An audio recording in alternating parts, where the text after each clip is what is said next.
আপনার কাছে একটা মানুষের বাইরের সৌন্দর্যটা বেশি গুরুত্বপূর্ণ, নাকি একটা মানুষ মনের দিক থেকে কতটা সুন্দর ওইটা গুরুত্বপূর্ণ? তা হবে কেন? তারপরেও সৌন্দর্যের দরকার আছে। দেখেন না, মানুষ আর যাই হোক, সবাই বলে, সবাই করেও, এই যে সুন্দরের পূজারি, সব মানুষই সুন্দরের পূজারি। আমি বুঝলাম না সে তখন থেকে আমরা এইসব নিয়ে কথা কইতেছি কেন।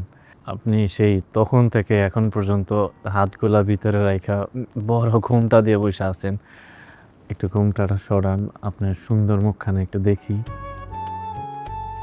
আমার ঘুমটা সরালে আপনি সহ্য করতে পারবেন তো? একদম ঠিক কথা কইছেন। এই হুড়পড়ি দেখলে তো আমার চোখ ঝুলে যাইব। আমি তার চেয়ে ভালো যে আমি আমার চোখ বন্ধ করে রাখি, 2 হাত দিয়ে ধরে রাখি, তারপরে আপনি আপনার ঘোমটাটা উঠান, তারপরে দেখুন।